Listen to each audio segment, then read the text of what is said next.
We're still about a month out from the trade deadline, but it is becoming pretty clear. The Orioles probably should be sellers at this year's deadline, and they've got a lot of intriguing rental players. The question is, should they trade them all? Who do they keep? Who do they give up?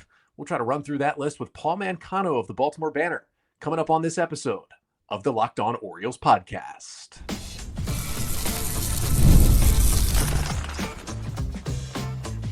You are Locked On Orioles, your daily Baltimore Orioles podcast. Part of the Locked On Podcast Network, your team every day.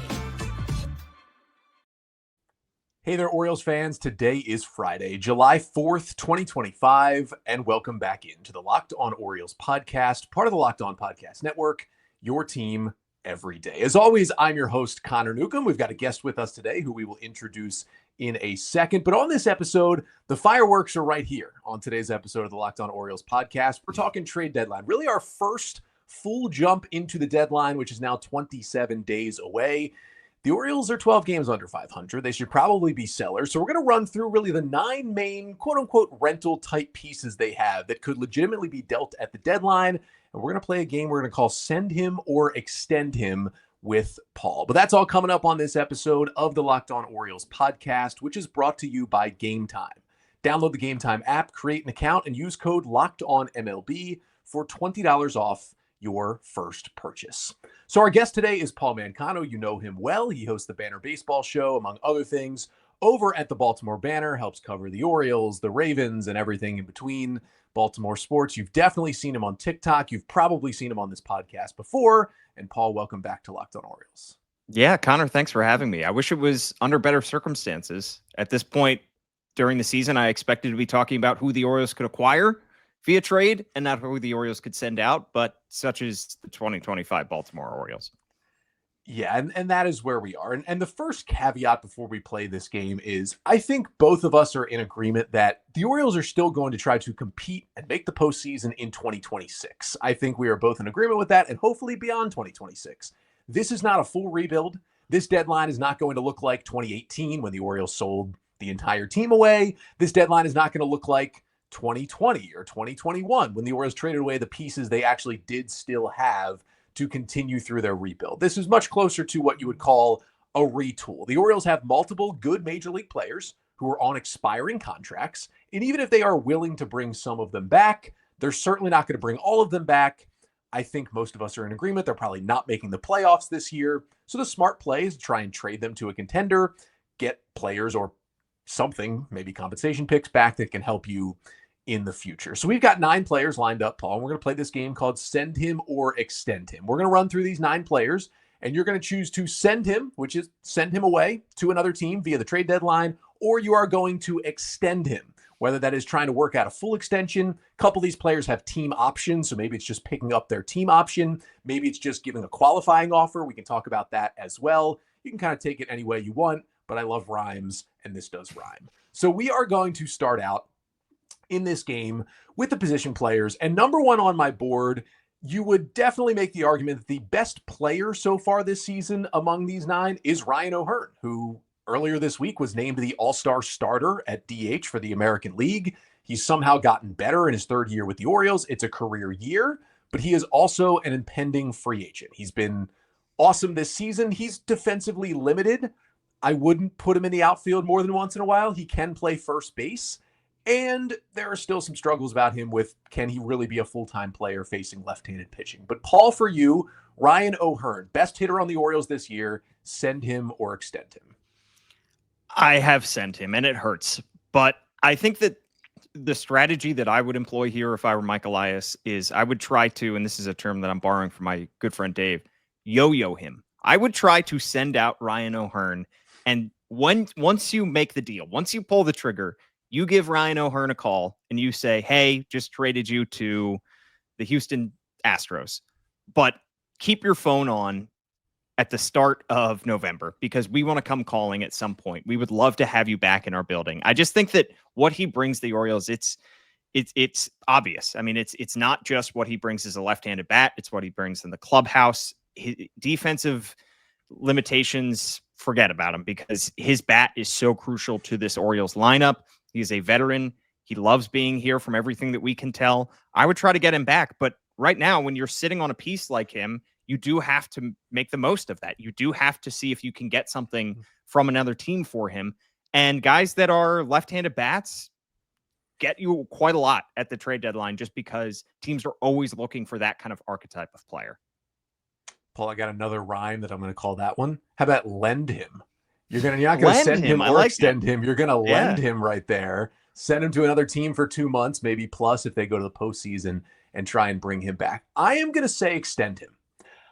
This is where I fall on Ryan O'Hearn at this point. Through all the struggles the Orioles offense has gone through in the second half last year, and even with a much better June, the struggles they've gone through in the first half of this year, the constant best hitter through most of that has been Ryan O'Hearn, especially this year. Now, it was funny that when the Orioles offense kicked things off in June, O'Hearn had by far his worst month, but he was dragging the Orioles offense in the first 2 months of the season. He, similar to Cedric Mullins, is one of these veteran guys who has been through so much. He's been at the lowest point of his baseball career. He was DFA'd by a team that was basically just using him as a pinch hitter for a year and saw nothing in him. And the Orioles came in and helped him fix things and turned him into a good baseball player. He's been to the lowest, so his team in a little bit of a slump, like that seemed to not affect him like it did some of the Orioles' younger players. And despite them playing poorly, he was hitting all year. And I think one thing that has changed that makes me say extend him is Heston Kjerstad would have been somewhat of the fill-in for Ryan O'Hearn, right? A kind of shaky corner outfielder who you thought could play out there, who maybe can play a little first base, can DH for you, a left-handed power bat. It felt like the perfect, thank you, Ryan O'Hearn. You've been great for us. Heston Kjerstad, your time is now to fully be an everyday player in 2026. And he got a chance this year with O'Neill and Cowser and others on the injured list to try to do that in 2025. And he was the worst hitter in this lineup for an extended time and was legitimately, statistically, the worst defensive outfielder in Major League Baseball. And because of that, he's back in AAA. Now, that doesn't mean to me that Heston Kjerstad's career is over and he's never going to be a good major leaguer, but I am much less sure of Kjerstad being in that spot. And also, even at first base, Ryan Mountcastle looks toast, and we still haven't fully seen it from Kobe Mayo yet. So we're at July, and we still don't have the answer for that replacement. He's 31 years old. If he's left-handed JD Martinez or left-handed Nelson Cruz, would you be incredibly surprised? A guy who hits his stride late in his 30s after kind of being bounced around early and becomes a really good hitter until his late 30s. He has the package to do that. The eye is getting better. The strikeouts are going down. The walks are going up. He's still hitting for power. It's a great combination. And at the trade deadline, all that is great, but when you can't really play a position and you're kind of stuck to first, like, yes, a team could start him in right field. You would never want to start him in the outfield in a postseason game. He's a first base DH in the playoffs. You lose a lot of value when you're a corner guy who can't even play the outfield that well. So for a rental who's a corner bat and you might want to sit against lefties, how much are you really going to get back for that at the deadline? I think it's more worth it to have him in this clubhouse, bring him back, and know that maybe we can't trust Kjerstad, Mayo, whomever moving forward. And Ryan O'Hearn is that guy. I think that is like my number one. Extend him. I'm sure they won't do it because he's got some value, but that seems to be my guy. And I feel like for clubhouse stuff, and he kind of leads in a different way, but that takes us to number 2 on our list, which is Cedric Mullins. And in a similar but different spot, obviously a longer tenured Oriole, was drafted by this team, went through all of his ups and downs, being demoted to AA, then having the 30-30 All-Star season, now kind of settling in as a solid bottom of the order center fielder at this point in his career, is also going to reach free agency after this season. He's basically been a league average bat after a red hot April. Paul, send him or extend him for Cedric Mullins? This one is going to hurt again, and it's going to feel like Trey Mancini all over again, but I have sent him as well because the only question for me is whether you're able to get anything of value back for him, considering how bad he has been over the last couple months. And, Ryan O'Hearn hitting 205 in the month of June didn't utterly kill his batting average. The way that Mullins has been playing now for an extended stretch has been killing his season stats. I mean, now he's below league average by just a tick in OPS and weighted runs created. So he is not the guy that he was in the first half of the regular season. It's so weird for a guy who he breaks the mold in so many ways. He's small, but a power hitter at times. Like, he is incredibly streaky for somebody who now has settled into an 15 to 18 homer guy. It's just a matter of whether you can get a good stretch from him or not. And I don't know if teams are willing to buy into that just yet. I think center fielders could have some value on the market. That wasn't too long ago that the Orioles tried to trade Adam Jones before he decided he didn't want to be traded. Guys do get dealt like that. But to me, I'm looking more towards the offseason when he would be qualifying offer eligible. Because if you offer him the qualifying offer and he declines it, and then he signs with another team for a higher dollar amount than the qualifying offer, you get a draft pick compensation back. The problem is that draft pick's not exactly going to help you in 2026 unless you immediately send it out the door. And it's not going to help you in 2027. That is going to be a long-term asset that you're just going to have to hold on to. And the other side of things is the Orioles might need another center fielder next year. I mean, Colton Cowser, I think the plan right now, if I had to go inside Mike Elias's head, is the plan is probably to move Colton Cowser to center, hope that you get Tyler O'Neill, Heston Kjerstad, he gets something out of them in right field. And we'll get to Ramon Laureano, but I think that you can expect him to probably be back in 2026. But you might need another center fielder there. You might need another outfielder. And if you offer him the qualifying offer, and if he finishes the season on the downturn and he takes it, that's not the end of the world. You just got him back for 1 year. And that's kind of exactly what you would need, another stopgap year while you wait for perhaps Dylan Beavers or somebody else, or Heston Kjerstad, to finish developing into the outfielder you expect them to be. And that's why I also have Mullins on extend him. And this would be my plan for him. Now, first of all, doing some research, which I'll talk about in a future episode in a couple weeks, I went back through the last 3 or 4 or so deadlines and just tried to compare the kind of players the Orioles have available to what teams got for those kind of players at recent deadlines, to try and set an expectation for what can the Orioles really get for a rental center fielder who plays good defense, has an up and down bat, and is kind of the player Mullins is right now. Those players don't get traded at the trade deadline. I found one trade of Jock Peterson in 2021 when he was still playing center field, but you don't really think of Jock Peterson as a center fielder. He was just still good enough to play center back then. That was the closest I could find for a rental guy like Cedric Mullins. These deals don't really happen often. And for me, it's, look, you keep Cedric around. I think the bat will go through another peak and probably another valley before the end of this 2025 season, whether he's here or whether he's elsewhere. And then I think I would offer him the qualifying offer. Now, I've gotten a lot of pushback on that take that, Cedric Mullins is not worth anywhere near $21 million for a year of what he gives you now. He's getting older. He's going to get a little bit slower. The defense is going to go down, and we know the up and down of the bat at this point. But for me, one thing David Rubenstein has said, and I believe him, is there's not really a limit on the 1-year deals they're going to give out in terms of money. I think he feels comfortable if it is a 1-year deal, giving out whatever amount to get a player. They should be fine if, knowing it's just a 1-year deal, if Mullins were to accept a qualifying offer and come back for, 21 to 22 million, whatever it will be for next year. So they have a stopgap in center. And I agree with you. If Mullins is gone, the plan is probably Cowser in center field on opening day next year. But Enrique Bradfield Jr. is not going to be as ready. It's not going to line up as well as they thought. He is not going to be ready to start out there in center field for the Orioles next year. He'll probably be in AAA, but he might not be ready till the end of next year, or possibly till 2027. And if you move Cowser over, depending on what you do elsewhere with your outfield, you are having some questionable outfield defense around him. I have more trust than I used to in Cowser playing center. But if you're running an outfield out there with Kjerstad and O'Neill on either side, you're in a bad spot. I don't think they'll do that, but you are in a very, very bad spot. So I would try to bring back Mullins. If you're bringing back, great. He's a part-time player in some center. You can move Cowser around. You can use him in good spots.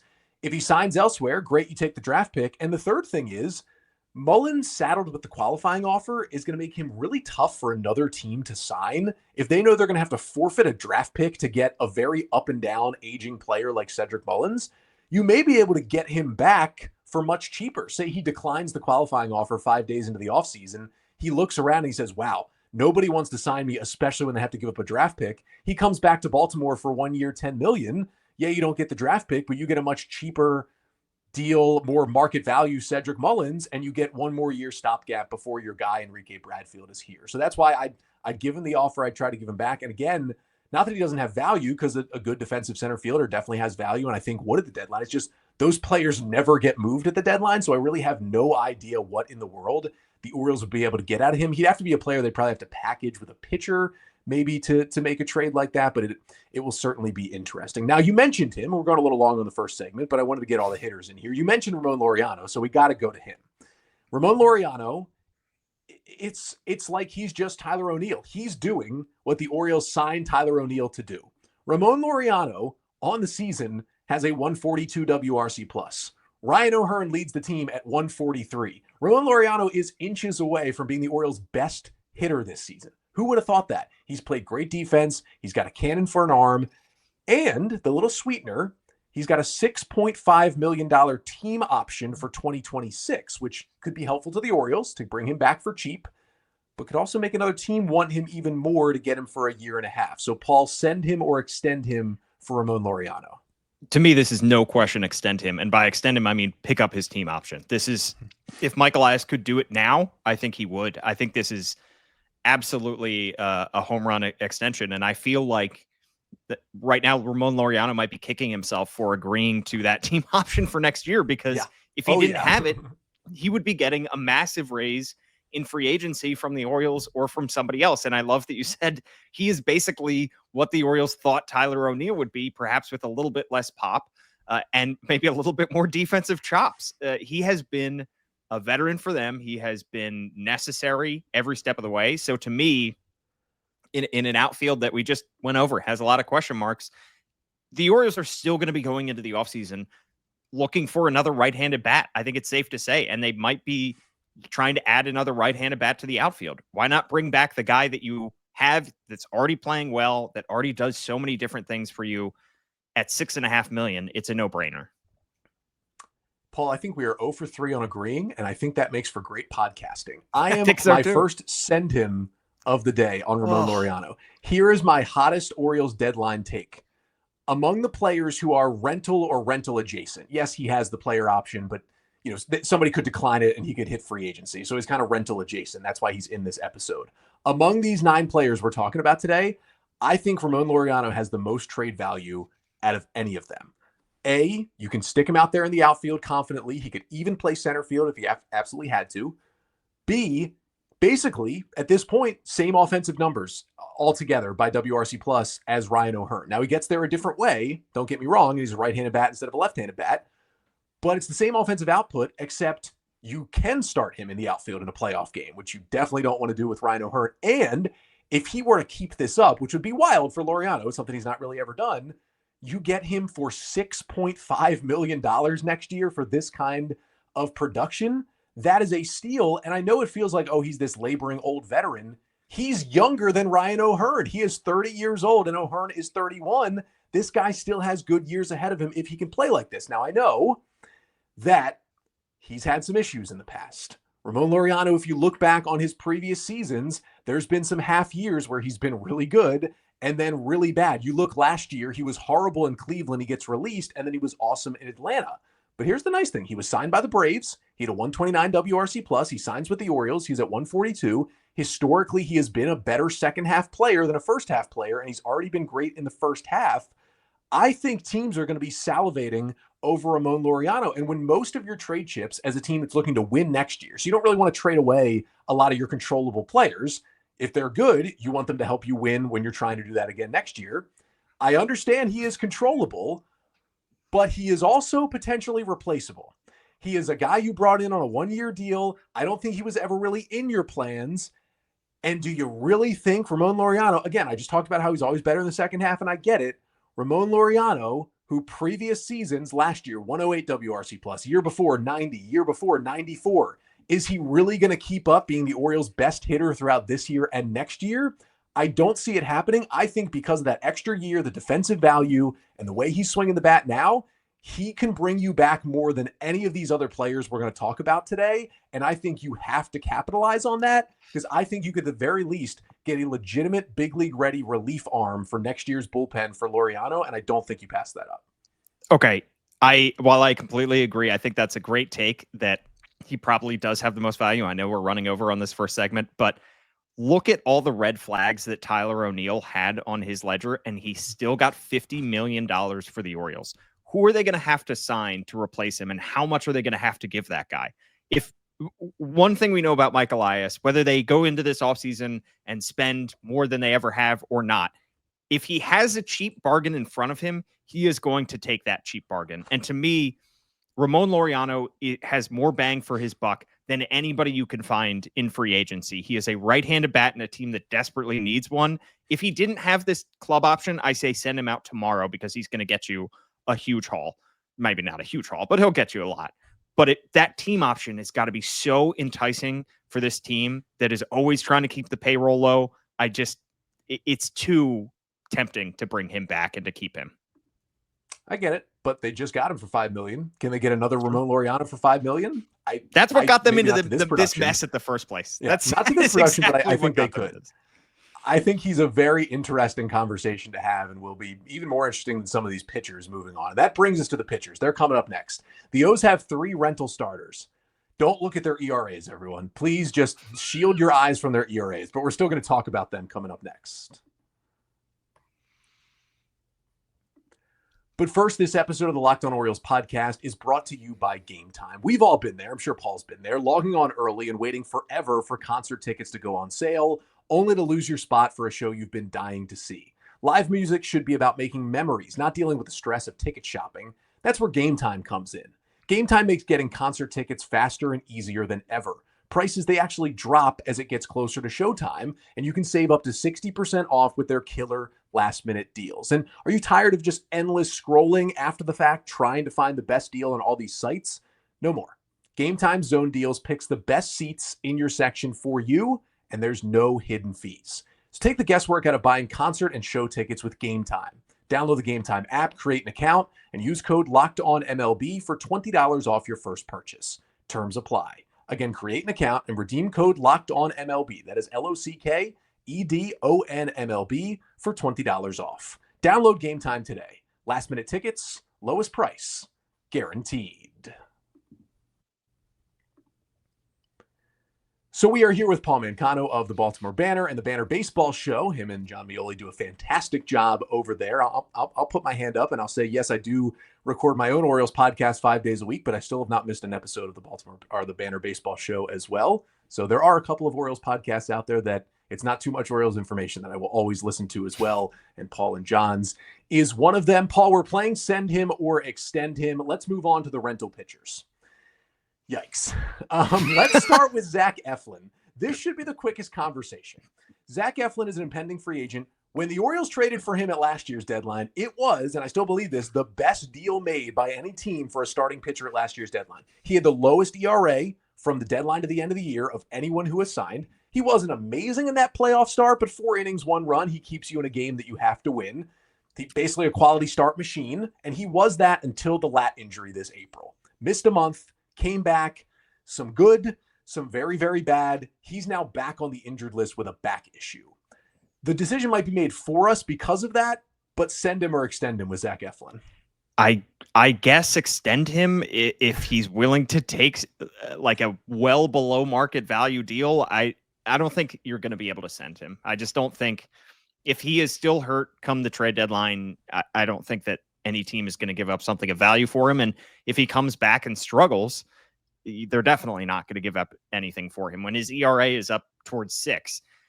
The idea that the reason I say extend him is because this team still has many holes in this rotation going forward. And you saw so much from him in those 9 starts last year and the 3 starts to start this year that, hey, this guy, if he gets back to himself, if he's fully healthy, he can give you a lot in that rotation. But I think their hands are tied at this point, and I don't imagine him being traded at this deadline.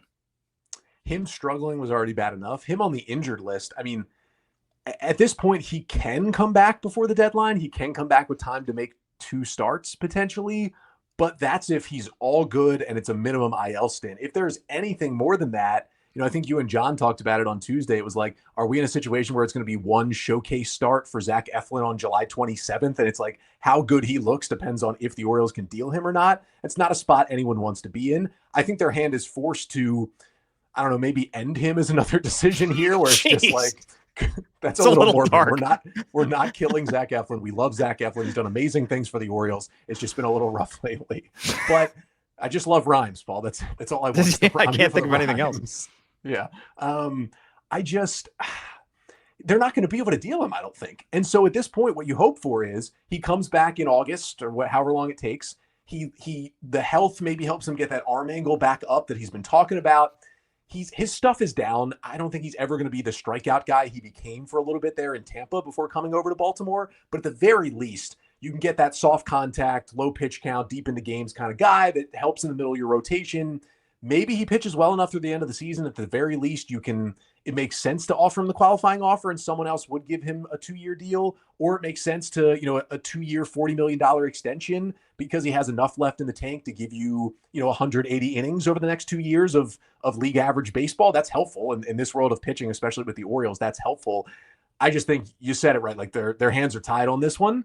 And the hands might be tied for a different reason for Tomoyuki Sugano. I'm not sure if he was ever a big-time trade candidate anyway, but he is a rental player. He's here on a 1-year deal. He was really good at the beginning of the season. There was a time when he was the best starting pitcher in the Orioles rotation early in the year. He now has an 8.87 ERA in his past 5 starts. Send him or extend him, Paul. One thing I did think of for Zach Eflin, mend him, fix him, get him back to There where we he go. was. There we go. Way better than end him. Yeah, and then maybe tender him a contract. All right, for Tomoyuki Sugano, thank you. This is another guy where their hands are tied. I think the last handful of starts is now 5 starts where he's got an ERA over 8 in that sample size. It has been really bad, unfortunately, and it's tough because it was so good for the first half of the season. He had a 3.06 ERA after that start in Seattle, and everything has gone downhill since. And he's a guy who has to be incredibly fine when he pitches, and he has not been. John Mioli, my co-host, brought up the possibility that maybe some of these struggles are the fact that he hasn't been able to pitch to Adley Rutschman in a while. Adley Rutschman, a very cerebral, smart catcher who seemed to be getting into a good rhythm with Tomoyuki Sugano, who now has had to pitch to, feels like a different battery mate every single time that he goes out there. For Tomo, you just have to hold on to him. And at 35 years old, I know you said on your podcast yesterday, Connor, that maybe they would consider bringing him back. But to me, I think you just have to accept what he's going to give you for the next 3 months and move on from him. Yeah, no one's going to want him in trade. You hope that he gets somewhere in the middle of this and really good. If you get back to really good, that'd be great. But at the very least, you can give you a 4.5 ERA for the rest of the year. He's going to eat innings as long as he doesn't get blown up in the 3rd inning. He's going to give you some innings. You pitch him every 5 or 6 days. If it gets really bad, you move him to a long relief role for the rest of the year. And if it got terrible, obviously you could DFA him. He's a veteran on a 1-year deal. It's possible if you want to give someone else innings, but I think with the state of the O's rotation, it's going to be at least valuable when you're out of it to have him eat some innings later in the year. And if he does turn it around, you think about a 1-year deal to bring him back to at least get him to spring training maybe and see if he can turn things around. But it's just going to be a 1-year thing. It seems like it could change, right? He's had still more good starts than bad ones. So it's still up in the air, but man, does it look really, really bad right now for Sugano. Yeah, they have a history of DFAing guys with 1 week left in the regular season who are 35 years old. That something like that seems to have happened very recently. Are we doing a Craig Kimbrell thing here? He gets a mention, I feel like, every Banner baseball show, so I'm bringing him here too. Next up, Charlie Morton. Now, a couple months ago, we would have said Zach Eflin and Sugano, like if you want to trade those guys, they're going to get you something. Charlie Morton should be pitching in the KBO next year or should be just at home with his kids. Now it's like, Charlie Morton with a 2.29 ERA in his last 8 outings. The strikeouts are up. The walks are down. He's a free agent after the year. He's pitched in the postseason a lot. He is 41 years old, but send him or extend him, Paul. I would send him if you can get anything for him. And I think you will take anything that you can get at this point, because to me, he's not going to be on the 2026 Orioles. And there is kind of a little bit of precedent for guys who have incredibly high ERAs, who have shown to be good starting pitchers in the past, being able to get something of value for the team that is trading them. I look back at last year's deadline, and the Brewers traded 2 players in cash for Frankie Montas, who had an ERA over 5 at that point. So maybe there is a team out there that is willing to look into Charlie Morton's second go around as a starter in this rotation and say, hey, we can work through that? Because how many teams that are playoff bound in the second half of the season either switch to a 6-man rotation or just want to give their starters some rest down the stretch because they just are looking ahead to October? Somebody like Charlie Morton is not going to should not start a playoff game for any team in 2025. But what he could do is eat a lot of innings, make some starts for a team in August and September while they are just pushing through towards October. And I think that the Orioles might be able to get, I'm not going to say they're going to get any top 100 prospect back for him, but if they can get anything, they should try to get something. I'm calling my shot. Charlie Morton will be a Los Angeles Dodger 1 month from now. Ooh, I think with the high strikeout rates, the stuff still being good, the Charlie Dodgers Morton's going to get another ring. Find a way to eat innings until the Sasakis and the Blake Snells and beyond and the Otanis can return to that rotation. And then Morton has shown that not just this year, he pitched pretty well out of the bullpen at times, but in the postseason and past years, especially with Houston, he can pitch well out of the bullpen. I know he's 41, but he's been the Orioles' best starting pitcher over the last month and a half. He's got the stuff. In terms of stuff that's left in this Orioles rotation, he is worlds ahead of Eflin and Sugano. And if you know you're going to have to hold on to Eflin and Sugano, and if they're healthy, they're going to be the guys eating innings down the stretch. When you start to get Bradish and Wells back, and hopefully Grayson Rodriguez, but who knows about that one, you don't have any need for Charlie Morton at all, especially if those other two guys are going to be here. So someone I think is going to want him in some capacity. It might be one mid-level prospect you get, but that's better than nothing. Go and get that. Go and get that player for Charlie Morton. Let him try and go win another ring and probably retire after he does that this season. But I think he's definitely ascend him. And it's crazy to say this because 2 months ago, you would have looked at me like I was insane. He has trade value. He has more trade value than Eflin and Sugano combined at this point pretty easily. And I think someone is going to want him. So those are the hitters. Those are the starters. We got 3 rental type relievers to talk about. Relievers are always dealt at the deadline. So we'll talk about those 3 guys to finish off the show coming up next.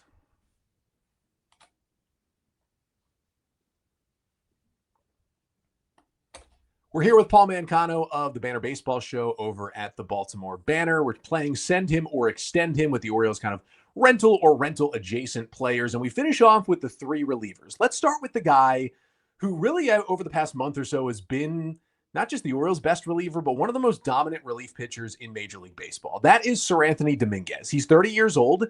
He's on an expiring contract. He's a free agent after this year. He's got a 3.3 or a 3.15 ERA.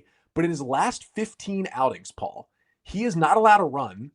He has only allowed 6 hits and has struck out 25 batters in 16 and a third innings. He has been, since he got full development of that splitter, has basically been unhittable. So send him or extend him because he's valuable, but he's also the Orioles' best relief pitcher right now. To me, with relief pitchers, I'm always going to side on send him. And that's not to say that the Orioles can't, I'm going to use the term again, yo-yo him in the offseason if they decide that they loved what they saw from him this last month and they want to bring him back. But you have to cash in on a guy like this. I mean, he is in the 89th percentile in expected ERA, 97th percentile in expected batting average. We know he throws hard. The fact that he has developed into a complete reliever over the last month, you have to take this golden opportunity and run with it. To me, it's another no-brainer that you have to send out Seranthony Dominguez. Yeah, this is a send him. I would be fine if it was a lend him as well, and we were able to see Seranthony back in Baltimore. Mike Elias hasn't shown a lot of want to pay relievers, but he's down to pay 1 every year. And if Seranthony is that guy in the offseason to bring back, I think I'm fine with that. I know he's had a very yo-yo career, very up and down with the Phillies, some incredible moments, some not so great moments, which is why they traded him for Austin Hayes, which, by the way, Orioles clearly won that trade last year. So put one on the Mike Elias scorecard. There hasn't been a lot of them lately, but he definitely gets a W for that one. But Dominguez, since adding that splitter, has been incredible. And if you take a look at like what the Padres gave up to get Jason Adam last year, Dominguez is having a fairly similar season. I mean, Adam was a little bit better. His ERA was lower, but in terms of stuff and what he can bring, you get righties and lefties out, be a closer, be a setup guy. Like the Padres gave up a little bit to get a player like Dominguez. And if I'm saying Laureano is going to get the most, I'm putting Seranthony Dominguez number 2, even above Ryan O'Hearn on what the Orioles could get back for this guy, because he's also, as you know, Paul, has had a lot of success in the playoffs as a reliever previously, and that is what a team is getting him to do. Now, he did close for the Orioles last year, and he's done it before for Philly, so he has that experience if anyone needs it. I think more likely a team gets him as their setup man and kind of their backup closer, their secondary option behind their main guy. But there's going to be 10, 15 teams bidding on a guy like Dominguez, who, I haven't done this full breakdown. I'm going to do it later this month on the show, but kind of ranking, okay, all the options around baseball in terms of rental relievers. I wouldn't be surprised if Dominguez ranks in the top 5 among the guys who are available at this deadline. And that means you can host a bidding war if you are Mike Elias. And I think send him is the right call, and they could definitely get something back. Now, Soto's buddy from Philly and or Dominguez's buddy from Philly and Baltimore is Gregory Soto. 30-year-old left-hander, 4.11 ERA, but his FIP is a run lower this year. Also a free agent after the season. He's really controlled lefties this year, been great against them. Has had his struggles against righties. We know his command can be a little up and down. Send him or extend him for Gregory Soto. I'm a send him as well. And obviously he hasn't been as good as Sir Anthony has, but he's a lefty. And how many teams are willing to give up more for a left-handed reliever? He's done it before. He's another guy with closing experience, albeit not in a while, but he can pitch high leverage innings. Under the hood, his stats are better than his counting stats. 78th percentile in expected ERA, 83rd percentile in expected batting average. Same exact age as Sir Anthony. I would send Gregory Soto out as well. Yeah, it's a lefty that throws 98, who's closed before, who's been an all-star before. And even with some struggles, his numbers are still good.